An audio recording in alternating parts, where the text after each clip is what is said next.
Muito boa tarde a todos que nos acompanham. Meu nome é Ivan, sou trabalhador desta sociedade e estou aqui para fazer um comentário bastante sucinto sobre a bênção maior que temos na presente encarnação, que é o corpo, instrumento do nosso espírito, para que este espírito evolua.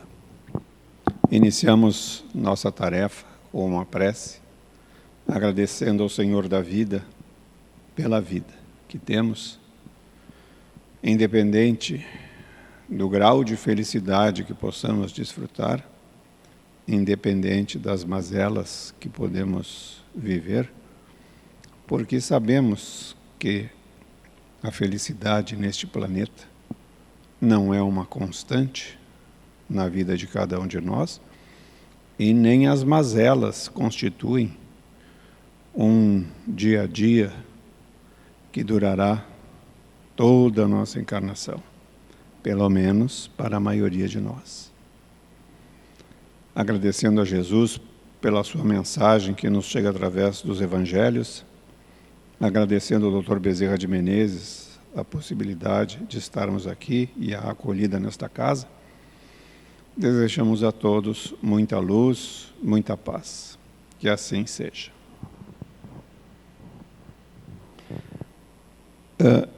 Antes de falarmos efetivamente do nosso corpo, lembramos que no item 6 da introdução do Livro dos Espíritos, que recomendamos fortemente que seja lido devagar e entendido, depois aceito ou não, mas pelo menos que seja lido devagar e entendido. Ali estão os princípios básicos da doutrina espírita, e dentre esses princípios básicos, nós temos que o nosso corpo, o corpo que temos, é um corpo que foi escolhido ao longo do tempo pela cadeia evolutiva dos seres que habitaram o planeta. É o corpo que foi escolhido para espíritos, para abrigar espíritos no nosso estágio de desenvolvimento, tendo em vista a necessidade de praticarmos, nos exercitarmos no desenvolvimento dos dons físicos e dons morais que nos permitirão um dia sair da roda das reencarnações. Pelo menos em mundos primitivos, assim como este em que estamos no momento. Então temos lá que, pela lei de Deus, um corpo semelhante a este, um pouco mais rústico, alguns milhares de anos atrás, foi escolhido para a encarnação de espíritos também rústicos. E à medida que fomos nos desenvolvendo na arte, na ciência e na parte moral, os nossos corpos foram se aprimorando também, fruto das nossas melhores práticas, fruto dos nossos melhores entendimentos sobre a vida, fruto do ponto de chegada apontado pela maioria das religiões, que é a angelitude. Assim construímos a nossa própria ascensão. Então, este corpo faz parte de uma lei maior, primeira lei enunciada na parte 3 também do Livro dos Espíritos, a lei natural. E é essa lei natural que rege o nosso corpo. nesse ser que tem um espírito, tem um corpo e tem uma ligação que é a intermediária entre o espírito e o corpo, tá? O corpo em si obedece às leis naturais. Não houvesse aqui um espírito e uma ligação que chamamos perispírito entre o espírito e esse corpo físico, poderíamos ser o que hoje? Talvez primatas mais evoluídos. Talvez. Com melhores hábitos, usos e costumes, mas apenas primatas mais evoluídos. Mas não é assim. Existe uma inteligência que habita esse corpo, e esse corpo responde e pratica os atos determinados por essa inteligência. O corpo funciona sozinho? Sim, funciona. E muito bem, por sinal. Com base na lei natural, a fisiologia do nosso corpo é toda ela automatizada.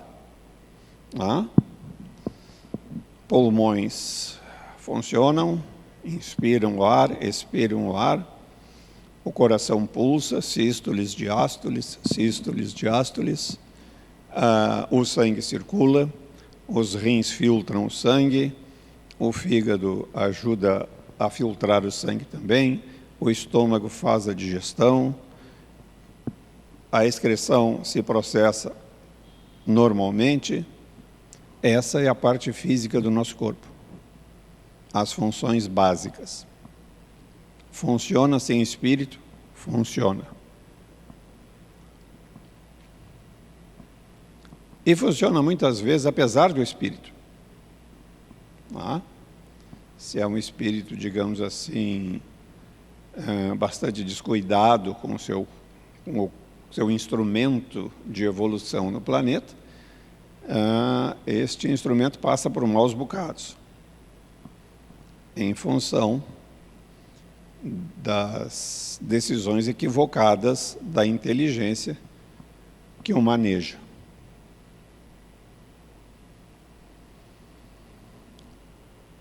Cabe fazer aqui um pequeno parêntese, porque há irmãos nossos que estão encarnados, estão presos a um corpo físico, mas não podem executar nenhuma das tarefas normais que a maioria de nós consegue. São propriamente chamados espíritos prisioneiros do corpo físico. Não conseguem nem expressar minimamente o que vai no seu pensamento. E a espiritualidade amiga nos informa que esses espíritos estão colocados nessa condição porque usaram abusadamente das faculdades do corpo. Ou comeram se desregraram, por algum motivo se desregraram, seja na comida, na bebida, nos vícios, se desregraram. E como estes desregramentos ficam registrados nesta ligação que faz a intermediação entre o espírito e o corpo físico, para que o corpo físico, para que o espírito evolua, esta ligação necessitará ser limpa. Tudo aquilo que nós usamos, que nós fizemos para não necessariamente causar dano no corpo físico, mas para nos exercitarmos nos prazeres, naquilo que julgamos ser os prazeres da vida. E com isso lesamos o corpo físico. Essa lesão ficará marcada no nosso perispírito e depois, numa futura encarnação, viremos com uma doença congênita. que a ciência buscará em vão encontrar antecedentes na genética, sem sucesso, na maioria dos casos, mas que demonstrará o tipo de desequilíbrio que nós praticamos em vida anterior. Fará parte do nosso aprendizado e do nosso ajuste com a lei de Deus a limparmos o nosso perispírito dos estragos que causamos antes de conseguir uma ascensão espiritual. Isso é como aquele aluno, traçando um paralelo com as escolas que temos na Terra, que insiste em não estudar e se queixa que as autoridades que dirigem a escola insistem em fazê-lo permanecer no mesmo ano, repisando, revendo os mesmos conteúdos. Se a instituição tem uma gradação de níveis de escolaridade e temos que apresentar resultados satisfatórios a cada encerramento de nível para poder progredir ao nível superior, imaginemos nós isso no plano espiritual. Isto fica uma coisa assim muito interessante de observar, porque é praticamente a mesma coisa. Nós insistimos nos erros, os erros gravam o nosso perispírito. A cada reencarnação a gente vem com a possibilidade de purgar, diminuir estas marcas que nós mesmos fizemos. E, como consequência disso, termos um bem-estar mais ou menos relativo. O nosso corpo, então, é a nossa bênção maior. E nós devemos auxiliá-lo com esforço, com perseverança, com boa vontade, com disciplina, para que ele funcione como uma ferramenta adequada e que possa responder às necessidades do nosso dia a dia. Todos nós sabemos, a maioria de nós usa algum tipo de ferramenta para obter o pão de cada dia, né? Sejam facas, sejam canetas, sejam serras, sejam máquinas de todo tipo. E todos nós sabemos muito bem o tamanho da encrenca que é nós termos na nossa mão uma ferramenta que não está boa. Uma faca sem fio, uma caneta que ora escreve, ora não escreve, uma ferramenta elétrica que liga quando quer. E a gente sabe em que atrapalhadas podemos nos meter com esse tipo de situação. Para o nosso corpo físico é a mesma coisa. Se bebemos demais, que seja água, excretaremos mais água. Normal, é da lei. Se ingerirmos alimentos sólidos demais, teremos digestões mais demoradas, períodos de sonolência durante a digestão, consequentemente, períodos de menos produção, menos produtividade e maior risco de acidentes. É assim ou não é? É assim. Exageramos na ingestão de bebida alcoólica, e nossos reflexos ficam muito mais lentos, e essa lentidão deveria ser ainda suficiente para nos impedir de dirigir veículos automotores. A lei agora ficou um pouco mais rigorosa, não sem tempo, mas é essa lei mais rigorosa que faz com que tenhamos mais atenção a esse tipo de satisfação de prazer a que boa parte da sociedade está acostumada. Ingestão de bebida alcoólica. Nosso corpo, então, ele não é responsável pelo comando que a inteligência lhe dá. Ele apenas responde. Apenas responde. Um gesto mais rápido, um gesto mais lento, uma corrida mais rápida, uma corrida mais lenta, um caminhar mais rápido, um caminhar mais lento, a ingestão de mais alimento ou de menos alimento, não são comandos do corpo necessariamente, a maioria deles são comandos do espírito. A evolução da ciência médica, há algum tempo atrás, mostrou que a falta de ingestão de água faz com que nós tenhamos um sintoma muito parecido com o da fome. E quando não prestamos atenção na ingestão de água, o que acontece? Quando temos essa sensação parecida com a da fome, nós vamos comer alguma coisa. Poucos vão pensar, opa, o que é isso? É fome? Não, é falta de água mesmo, porque não bebi água suficiente hoje ainda. E decidi por tomar água. A maioria de nós vai procurar algo para comer. Depois isso tem consequências, é claro, mas as consequências a gente analisa depois e provavelmente tomará alguma atitude para eliminar estas consequências, mas isso é depois. Nosso pensamento faz com que nosso corpo, então, haja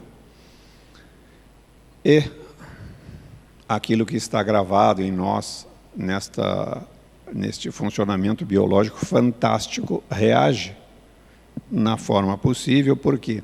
Porque a lei natural que rege este corpo, só o corpo, ela faz com que o funcionamento do corpo seja equilibrado. O funcionamento em si do corpo é equilibrado. Então, a gente sabe por aí que os desequilíbrios vêm por conta do pensamento, a fonte do pensamento, o espírito. Nosso corpo não pode, pois, ser acusado, ser responsabilizado pelas consequências ou pelos desajustes ou pelas falhas de funcionamento, que são única e exclusiva responsabilidade, em condições normais, é claro, do espírito que o utiliza na presente encarnação. Quando se tem uma perspectiva de uma vida num outro plano de existência, e esse plano nós denominamos mundo espiritual, fica menos difícil para alguns, mais fácil para outros, resistir às tentações.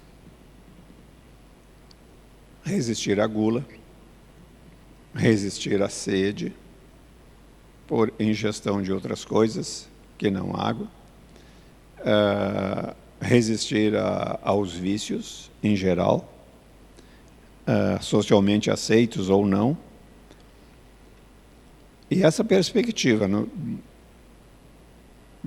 numa vida futura, além de nos dar força para resistir a esses desequilíbrios, é, por si só, um estimulante para que regremos o nosso dia a dia. As horas de sono normais, num horário normal, a maioria de nós deve dormir em torno de 8 horas, indivíduo na fase adulta deve dormir em torno de 8 horas, e à noite, né, são poucos aqueles que apresentam um funcionamento do corpo onde de noite o camarada não dorme, simplesmente. O horário de sono dele é durante o dia. Paciência.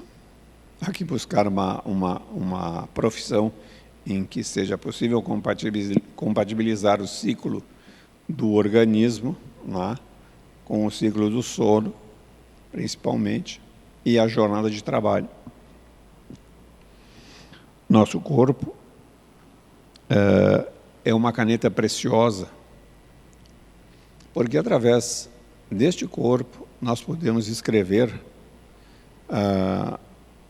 lições da vida, nós podemos escrever nossos planos, nós podemos escrever nossa história através das ações que praticamos. É um santuário. Este corpo é um santuário, pois que com este corpo nós podemos constituir nossa família, nós podemos ter uma relação afetiva, estável com uma pessoa e com ela,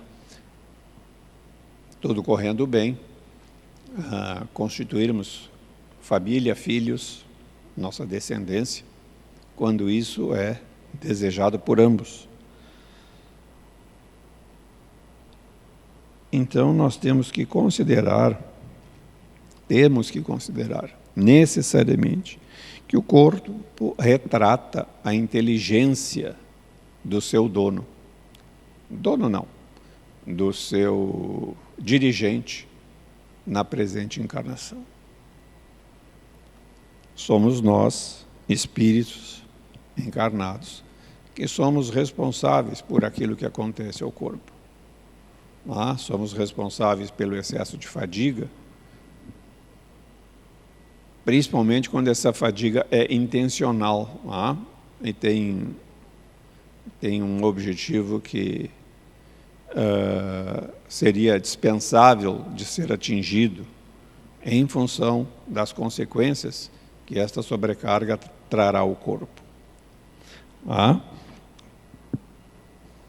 Temos que considerar, é forçoso que consideremos, que nosso corpo tem limites. Nosso corpo tem limites. E dependendo dos estragos que nós viemos reparar na presente encarnação, através desse corpo, limpando assim, ou pelo menos diminuindo as manchas que estão no nosso perispírito, estes limites são bastante estreitos. É o que normalmente chamamos de pessoa com saúde delicada. Não pode cometer qualquer excesso. Ora, o que nos faz encarnar num planeta como este para termos aqui uma saúde extremamente delicada? A tal ponto delicada, tal ponto frágil, que nos impossibilite de cometer qualquer excesso, por mínimo que seja. Convenhamos. Há um passado aí que, se nos fosse mostrado, seria assombroso.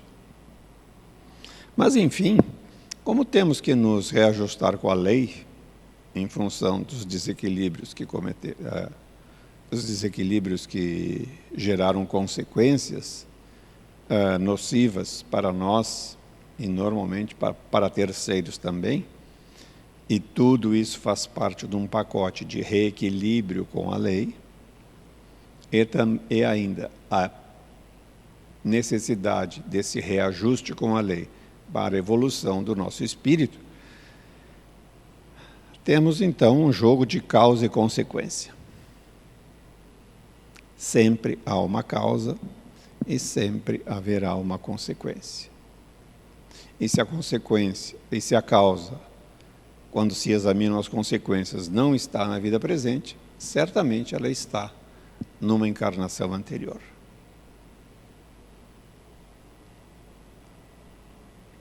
O apóstolo Paulo, acho que numa das cartas aos Coríntios, disse que afirma que tudo nos é permitido. Tudo nos é permitido, mas que nem tudo nos convém. E o que é aquilo que não convém? Aquilo que causa desequilíbrio ao nosso corpo, aquilo que pelos sucessivos desequilíbrios vão causar logo ali um dano maior, uma impossibilidade, um trauma maior, e que vai nos abalar emocionalmente, não só a nós, mas aqueles que estão à nossa volta. Então, de fato, nem tudo nos convém. Nem tudo nos convém. Ainda do Evangelho segundo o Espiritismo, numa mensagem ditada pelo Espírito Georges, que se intitula Espírito Protetor, Paris, 1863, intitulada Cuidar do Corpo e do Espírito, ele diz que não devemos nos martirizar, não devemos martirizar o nosso corpo em busca de um aperfeiçoamento moral, porque não adianta martirizar o corpo se nós continuarmos egoístas, orgulhosos, vaidosos, prepotentes. Então, não adianta martirizar o corpo se estas outras coisas continuam a existir em nós e para elas nós não temos nenhuma medida de atenuação, nenhum procedimento que nos torne menos orgulhosos, menos vaidosos, menos egoístas, menos prepotentes. Essa mensagem do Espírito Jorge é interessante porque ao longo da nossa história, isso é registro histórico, né? Várias congregações religiosas preconizavam aos seus adeptos sacrifícios físicos do corpo para assim se tornarem mais agradáveis ao Senhor e serem salvos no dia do juízo final. Sabe-se lá quando, mas no dia do juízo final. Quando chega o Espiritismo, lá por volta de 1860, com as suas obras, aí um novo panorama se abre para nós. Não haverá um juízo final. Existe um juízo ao final de cada vida, um balanço. E esse balanço é feito já na espiritualidade. E é na espiritualidade que vamos, dependendo das nossas condições, auxiliar a traçar um plano reencarnatório que nos permita buscar de novo a justeza com a lei de Deus. Afinal, para evoluir, nós temos que agir de acordo com esta lei maior, justa e perfeita. Encaminhamos o encerramento desta brevíssima análise sobre as possibilidades do nosso corpo como ferramenta do nosso espírito, agradecendo a Deus pelo fato de termos um corpo que nos permite perceber a vida, a riqueza de detalhes, a perfeição de tudo que nós pudermos examinar.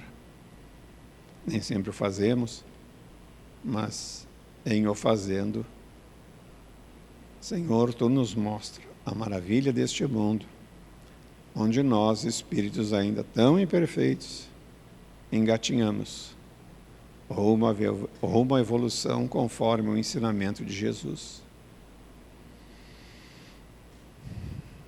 Há tempo para isso. Sim, há tempo.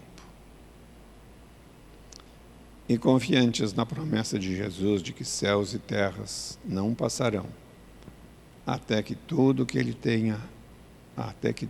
ensinou esteja sendo praticado por esta humanidade, nós agradecemos, porque certamente estamos esperançosos, estamos confiantes de que reencarnaremos neste planeta. Pedimos, Senhor, auxílio para que não causemos grandes estragos aqui, porque se vamos reencarnar aqui, certamente teremos como tarefa reparar os estragos que fizemos. Então, que comecemos desde agora a não maltratar, não descuidar da nossa futura casa. Agradecemos, Senhor, por tudo.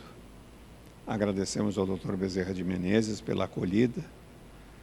Permaneçamos em paz, buscando sempre em Jesus o caminho, a verdade e a vida.